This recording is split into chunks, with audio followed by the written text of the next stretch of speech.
Hello, everyone. My name is Eileen. I'm a covenant member here, and I'm reading again from Psalm 23 today, and this is from the Christian Standard Bible version. The Lord is my shepherd. I have what I need. He lets me lie down in green pastures. He leads me beside quiet waters. He renews my life. He leads me along the right paths for his name's sake. Even when I go through the darkest valley, I fear no danger, for you are with me. Your rod and your staff, they comfort me. You prepare a table before me in the presence of my enemies. You anoint my head with oil. My cup overflows. Only goodness and faithful love will pursue me all the days of my life, and I will dwell in the house of the Lord as long as I live. Please pray with me. Lord, thank you for Refuge. I pray that as Josh speaks from this passage this week, that it would fall new on our ears and on our hearts. And I pray that you would anoint Josh's words and your Holy Spirit would be with us today here. In Jesus' name, amen.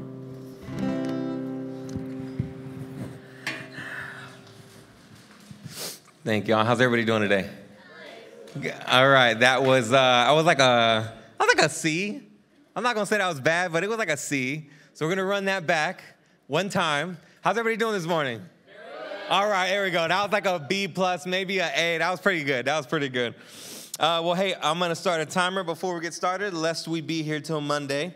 Hey, I think everybody knows me, but my name is Josh, and for anyone that's on there that, may be watching this or listening back to it later, I serve as lead pastor here at Refuge. And so, as we do every week, right, I'm letting you know I'm going to be the one that's going to be leading us into this next phase in worship, right, where we're going to be going into the Word of God and really worshiping through opening up those words. And what does that mean? Well, it means that as we read these words, we have a deep belief that God connects with us as we read these words. I know that sounds crazy, right? Because like you look around and don't let the school distract you. We're in a school, there's like school, like marketing everywhere. We have some stuff up, but it's a school still. Like there's less people here. We got the good old summer vacation starting combined with people getting some COVID, and all of a sudden, right, there's a few more people here. I'm up here. I'm limping. I'm barely up here, right? All those things happening. Don't let any of those distract you or confuse you, because even in the midst of all those things, we believe that as we open these words and we explore them, right, that God is alive in them. And because of that, they connect with us in a way where God connects with us. And as we sit here and as we hear just my voice talking about these words, we really do believe that God can meet us here, connect with us in a unique way, and change our lives. Right? Maybe it's a day where you mark it and go, man, this changed my life forever. Maybe it's a day where tomorrow you just feel a little bit different about your week or about your day. That's okay. Either one of those. We believe in anything in between, but we believe that God meets us here as we work through these words together. And so even now, as we start saying that, right, I know y'all hear me say it every week, but we say this because I firmly believe that right now, I hope you're building a measure of expectation during this time. I hope that you don't think all right, let's just get through this sermon. I hope that you understanding those ideas and that reality, you lean into this time and you invest in this time and you focus and pay attention and start asking yourself, even as we navigate through these words, God, what do you want to do in me? What do you want to speak to me? How do you want to impact me? How do you want to connect with me today? Because we firmly believe that that's what happens. Now, let me be honest. I already took longer on that than I was supposed to in these notes, so I got to jump in real fast. But today what we're going to be doing, having said that, we're going to be continuing our sermon series called The Good Shepherd, right? Y'all have been in it. We've been working through Psalm 23, a Psalm of David, where he's showing us through his life as a shepherd how we can begin to perceive God, how we can begin to understand our role as sheep. We're walking through it one verse at a time, so that's 6 weeks, one for each verse. And we're coming kind of to the end of it, if I'm being honest. We're at verse 5 today. And here's the thing. Over the last few weeks, you've heard me use language like God provides a lot. Meaning the points between all of these different things will be man, God provides restoration. God provides righteousness. God provides protection. And today, while we're still going to be taking a look at how God provides as our shepherd, this time what we're going to do is we're going to kind of focus on the character of his provision, if that makes sense. Right? We're going to focus a bit on like what he's feeling, why he does these things. And the reason we're doing that is because as we come into verse 5, we're kind of turning into what's going to become like a bit of a crescendo or like a climax in this verse, right? We're heading into verse 5, and then as we go into verse 6, it's going to all kind of like hit this pinnacle. And really, if you don't understand the character of how God provides, you're never going to understand and really indulge in the beauty of this crescendo. Right? We've thought about how God provides in these different ways, in these different contexts, different circumstances up until this point. But as we head into kind of like the final lap, if you will, right? As we head into this place, you're not going to get impacted by this last crescendo if you don't first understand everything I've been looking at. Here's what marks it, right? Here's the character that marks it. And so we're going to prepare for kind of this big finish in verses 5 and 6 today. Or verse 6 today, as we kind of work through verse 5 and really dive into answering the question, like, what is God's character behind his provision, right? What is motivating it? And that's the question we want to start answering. And we want to do that through kind of dissecting two smaller points about God's provision today. And that is, first, that God's provision is sacrificial. God's provision is sacrificial. And the second one is similar to that, and that's God's provision is selfless. God's provision is sacrificial, and God's provision is selfless. Now, let's go ahead and start by reading verse 5, and then we're going to head into our first idea today, which is God's provision is sacrificial. We're going to reread verse 5, just verse 5. I know we read all of 23 a second ago, but we're just going to read verse 5 here. And it goes like this. You prepare a table before... You know what? Scrap that. Hold on. We did this a couple weeks ago. I would love everyone to read verse 5 together. Okay, so it'll be on the screen. I'll start with my microphone on, then I'm going to maybe take it away from my mouth a little bit. I would love for all of us to read this together so we can all start getting in our mind. Here's what we're looking at, okay? So I'm going to count us down. 1, 2, 3. You prepare a table before me in the presence of my enemies. You anoint my head with oil. My cup overflows. Awesome. Thank you. Well, hey, thinking about our first idea, which is God's provision is sacrificial, we've said over the last few weeks that this psalm is an analogy used by David from his days as a shepherd. And so he's taken us on a journey, as he would have, through his shepherd's journey by still waters, through green pastures. He's taken us through dark valleys and moments where sheep have fallen away and been cast down and seen the shepherd restore them. And now he's finally headed into summer through the dark valley. And as we're going into the mountains and working through the dark valleys, as we talked about last week, we finally now, in verse 5, have arrived at the summer season. Right, the summer season where they would have now, the shepherd and his flock would have been all the way through the mountains and entered into the mountain pastures. By the way, if you go back and just examine some of what we've talked about through this sermon series, you will realize that when people say that Psalm 23 is one of the most majestic pieces of literature ever written, it's not a mistake. Like the psalm actually goes through like the shepherd's season and works through how a shepherd would care for the sheep through those seasons, and it finally arrives at the route back home next week. It's incredible. And so this week, where we are in that point is getting into the summer where now the shepherd and his flock have ascended into the mountain, and they're in the mountain pastures. And these would have been great feeding lands. They wouldn't have been touched pretty much all year, and they would have got back there in the summer. In fact, later on, they would have been referred to as mesas, which is Spanish for tables, in part due to this psalm, but also just because it was like a rich feeding ground. It was rich. It would have just been like ample grass and field for the sheep to just munch on and dig in on and all this beautiful stuff. And in fact, this is what is meant in the psalm when David writes, you set a table before me, right? That you've brought me now finally into this incredible and beautiful pasture in order to give provision. But here's the thing. Anyone that knows the land, right, knows property a little bit, knows that you can't just walk up into a field that's been sitting there unmanned for a year and just expect to enjoy it. All right, my dad and my family, actually back there, look, my uncle's right there. He owns part of it as well. They all own a piece of land just southeast of Austin. And in the very back, there's this big patch with all these trees and all this high grass and all these bushes and probably all these snakes and probably all these insects and all this other stuff. And I promise you, no part of me would just like pack up my kids, Lee and Jude, take them over there, like pull up in the van, throw that bad boy in park, open the doors and be like, have at it, guys. No good father would do that. Right? Primarily because if you look back there, I'd be like, fam, y'all get some snakes. You don't get bit by a black widow. Right? Like that's what I would be feeling deep down inside. I'd be petrified. It would take work to prepare that space in order for my kids to go in there and play. It would take labor. It would take figuring out what's needed and then going and doing it and doing it and doing it day after day until finally I felt comfortable. Hey, I have a surprise for you. Come and play right in this field. And that's not unlike what the shepherd would have done. You see, before the shepherd was actually able to take the sheep into the green pastures, the mountain pastures in the summer, at the end of the spring, the shepherd would have left the flock at home, maybe with another shepherd, maybe just in a gated field, and he would have embarked on like a reconnaissance mission up into the mountains, a survey trip, where he would have gone, and as he went through the mountains, he would have noticed this is where we can water. Here's where we probably want to avoid because they're never going to be able to get through this.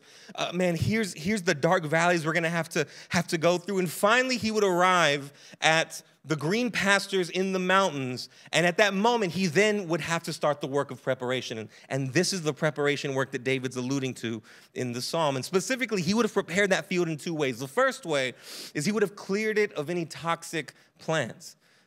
Having the field been there for a year untouched, there would have been several plants there that if the sheep were to eat them, they could become sick. Some of them could even possibly pass away. And so he would begin to slowly, inch by inch, go and navigate the field, finding those toxic plants, bending over and rooting them out. Rooting them out. Rooting them out.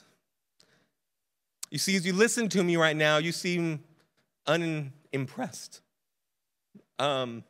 Yesterday, I went to, a few of us from our community went to what is the place called? El Buen Samaritano. And they have a community garden. And at the community garden, they didn't have much work for us to do, but they were like, you can pull some weeds from what must have amounted to about a 10 by 6 space. It wasn't huge. But there was like 4 of us that were in this one little section, and we just started pulling. And the thing is, I would dig in one and I would grab it, and some of them would poke you, and I'd be like, ouch. And some of them would kind of like poke me in a different way, if that makes sense. And I'd be like, ouch to those. And it just we kept going, and it wasn't that bad. But here's the thing. I got home, and I was like, man, that was fun. My kids had a lot of fun. And so I went to the backyard, and there's this little garden patch there. And I was like, you know what? I'm going to keep going. I'm going to keep this going, right? Like, we're going to do it here. So I go back there, except for this one was way out of it. Like, it's not new for us. It's been there since we bought the house, and it was overrun with weeds. And so I went in there with my little hand tools, and I started raking things back, and I started noticing where they were, and I had to go down. And right when I hit the ground, I noticed, like, man, this ain't been a garden in a minute, because this mug feels like clay, right? Like, so I hit, and it's like, nah, you're gonna take some work to get these weeds out. So all of a sudden I'm there, right? I tell Rachel, like, you got to get me a muscle shirt, or else I'm gonna go full shirt off action back here in a minute, because it's really hot, right? Like, it is burning up. I'm sweating. My arms are starting to get sore. My leg is already feeling bad from yesterday morning, so it was already hurting. And I'm bending over and over again, and it takes about 40 minutes, and I get up, and I'm like, whoo, and I want some water. And then, I'm not going to lie, a little bit later that evening, I started thinking about what it must have been like for a shepherd, inch by inch, and yard by yard, for hundreds of yards, to just say, no, this one can't be here. No, this one can't be here. No, this one can't be here. All with the thought of his flock on his mind. The same way I thought about my kids, being like, man, I want my kids to share something with me in this garden. And that motivated me to just take those little picks and get those little weeds out. Is the same way David depicts God with you and me and the flock of God on his mind, saying, no, yard by yard, and what seems like infinite amounts of bending over and getting back up, and infinite heat in the summer in the mountains, but slowly and surely, no matter how much it hurts, no matter how many times my hand is pricked, I'll keep on excavating. Because I can't have you come here and then not be prepared. I don't want to put you at risk. And so he weeds the field and he clears out toxic plants. But there was another way that he would have prepared the place. And it was, he would have also cleared out predators. He would have cleared out toxic plants, but he would also cleared out predators. And so as he's walking through the fields, right, the shepherd, these mountain pastures, he would have been on the lookout for what amounts to snake holes, right? Little holes in the ground where you start thinking to yourself like, that's a perfectly circular hole in the middle of this unmanned pasture here. I wonder what made that hole. And it's like, there's a 185% chance a snake made that hole, right? So as he went through the field, he would notice those holes, start a fire on one end of the hole, and be on the lookout for where the snake was going to come out on the other side. And when the snake came out on the other side, he would either kill it, or if he was in a different context, maybe if he was an environmentalist, he would grab it and like remove it, right? Some real Steve Irwin business here, if you know who that is, right? And so in addition to that, he would clear out any sort of dens or any sort of nests for any type of like apex predators. You're thinking about wolves, you're thinking about things like foxes. I know the word apex is a little hard to believe when referring to foxes, but anything that could have caused the flock harm, he would have also cleared it out. And so this is what it looks like for him to prepare the table, meaning to get rid of the weeds, to prepare the table of the field, and then to do it in the presence of the enemies as the predators themselves begin to scatter. And at the end of the day, what David wants us to see, and here's the thing, I'm not giving you a lesson on shepherding because I expect you to go out and put these things into action. At the end of the day, what David wants us to see is that this type of preparation was extraordinarily demanding. And it required an immense amount of sacrifice. And he wants us to see that that is what God is like for us.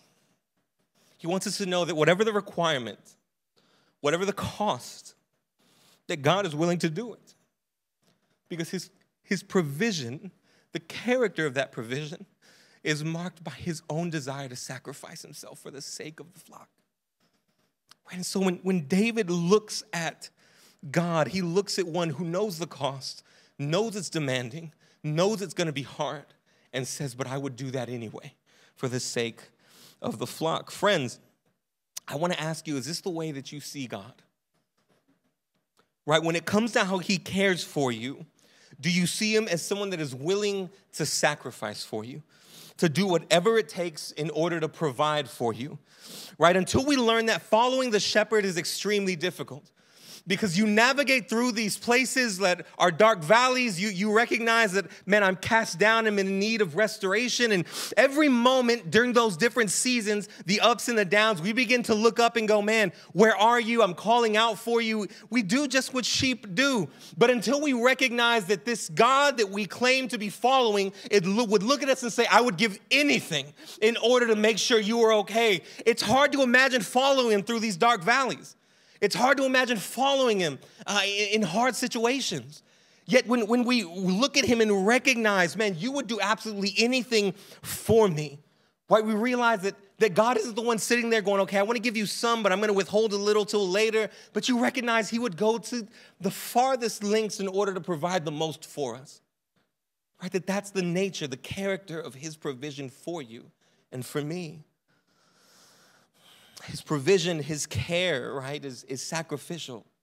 That's why Jesus once said he lays down his life for the sake of the sheep. But here's the thing, God's provision isn't just sacrificial, it's also selfless. Check out the third line of verse 5. He anoints my head with oil. Now I'm going to dive into a little bit more of a shepherding exposition here, but I promise it's not pointless, right? It gets somewhere, right? So with everything, with the summer pastures looking beautiful, right? With everything, the amount of food that's in front of them, the ability for the shepherd to take care of the sheep and for them to feel that sense of safety. It sounds beautiful, almost picturesque, but the thing is there were still very real threats in that mountain valley. The three that are most often thought of are insects, disease, and wounds. Now, insects, during the summer months, although the weather would get a bit nicer and they'd be up in the fields, the thing is that insects would begin to descend on the flock. All kinds of insects. Incense too, maybe, I don't know. But what I'm getting at is that all of a sudden bugs would be flying around left and right. And one of the most notable bugs was the nose fly, as they call it the nose fly. I'm sure it has some Latin name that I can't pronounce. But the nose fly, as the shepherds that I was researching call them, were flies that would float around the nose of the sheep. And their whole goal was to get inside of the nose to lay eggs. And if they could lay those eggs successfully, then when those eggs hatched, the larva would begin to go up and crawl into the cavity of the nose until it would begin to burrow deep down inside the back of the sheep's head. I don't know if it got to brain or not, but I stopped reading at that point.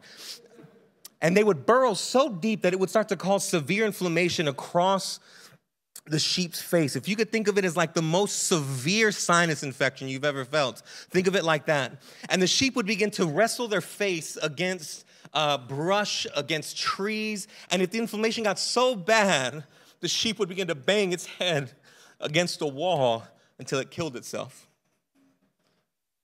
I was just one of those insects. Another one was a microscopic parasite that would cause scab, as they called it in those days. And this is a very, scab for them is a variety of different skin diseases that may exist for us now that we have names for. But if one of those parasites got infected a sheep with a type of skin disease, it could begin spreading through the whole camp. And before you know it, sheep would start falling down left and right. They'd grow tired and they'd struggle to get from valley to valley. They may become malnourished because they can't get from one spot to another. And so that was the other insect. And then finally, wounds were the other big concern, because as they traveled through the mountains up into the valleys over the course of the early summer and got into the midsummer where they were in the valleys, they would have picked up a bunch of little knacks along the way. Maybe it was that the sheep's ear got trapped on a twig and it kind of nicked the ear. Maybe it was the sheep's leg cut itself on a rock on the way up. But by the time several weeks had passed by and they finally entered into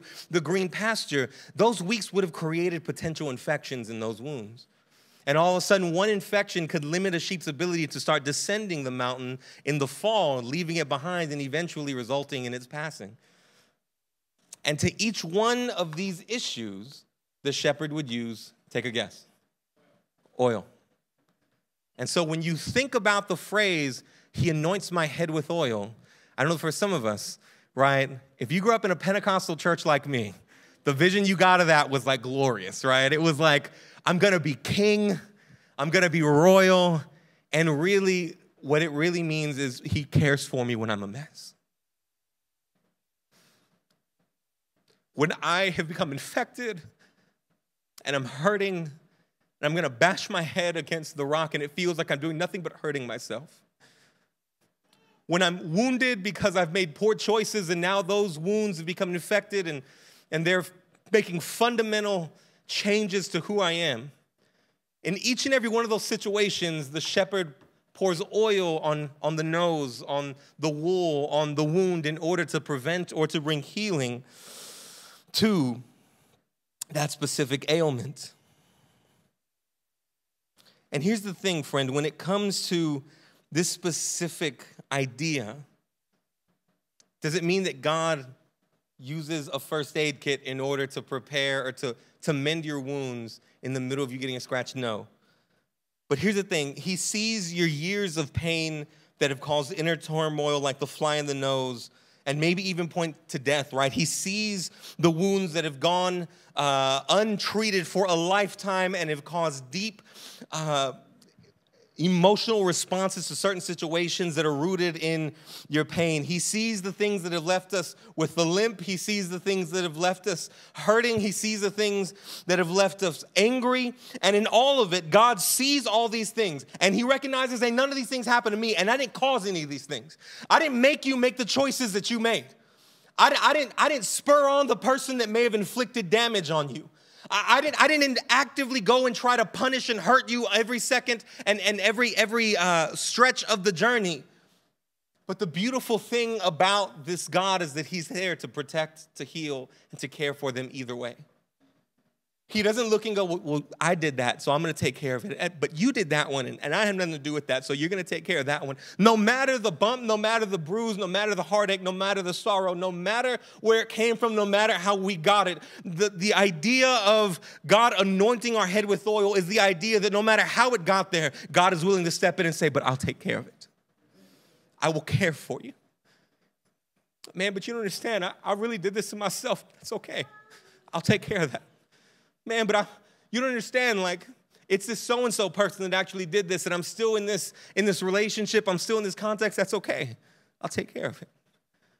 It's really X, Y, and Z. Insert your reason. for not believing that God will step in and care and tend and mend and bring healing. And his response is, I anoint your head with oil, right? The character of my care is not based on whether you have earned it. It's not even based on whether I have done it. It's not based on my responsibility. It's based on me being selfless. It's rooted in a love that goes far beyond and far before you ever existed. A love that starts with me and ends with that love being poured out on you. He anoints my head with oil.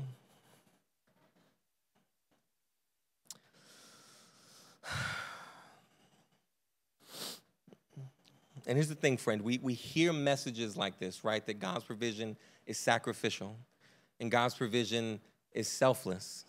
And I'll be honest, right? Like, it can be hard at times. I'm talking about God mending wounds and I'm up here limping. And it seems like on every Sunday, I wake up and I have some new inflammation in my body, like my shoulder, my knee, my ankle, my foot, my other knee. And sometimes, even this morning, I'll be completely honest with you, right? I was walking around my kitchen just like, I don't know, it was my bathroom. It was upstairs. I was like, every morning it's got the same thing. I don't know what it is. I'm tired of this. God, I hate this. I hate this. And it can be so frustrating, right? Like I'm talking to you right now and my foot is on fire. It is on fire. And I'm telling you words about a shepherd who's sacrificial and who's selfless. And if I'm just reading those words, it can be extremely difficult to look at them and say, yeah, I believe that. If I'm just looking at Psalm 23, it's extremely hard to look at it and be like, man, I believe every word of that. Because when I wake up every morning with the pain in my leg or whatever the case is, my shoulder, and I don't even know what's going on. My wife, my dad are always like, you need to go to the doctor, blah, blah, blah. I think this died, Mark.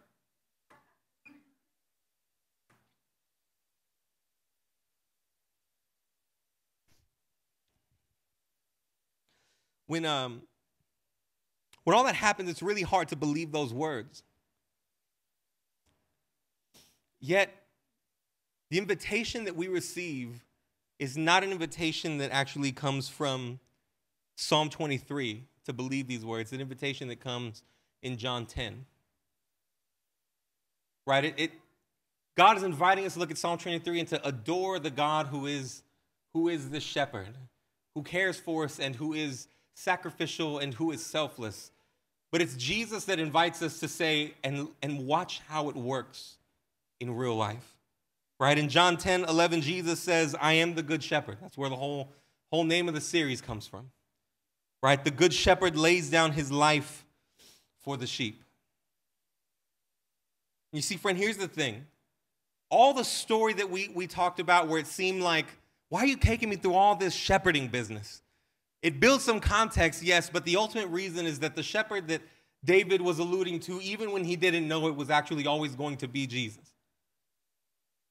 Right? Jesus embarks before us to prepare a place for our provision. Jesus removes the toxicity of sin in our hearts by tending those fields. It's Jesus who defeats the enemies of our souls and causes them to scatter. It's Jesus who takes on the infections and takes on the diseases and takes on even the wounds,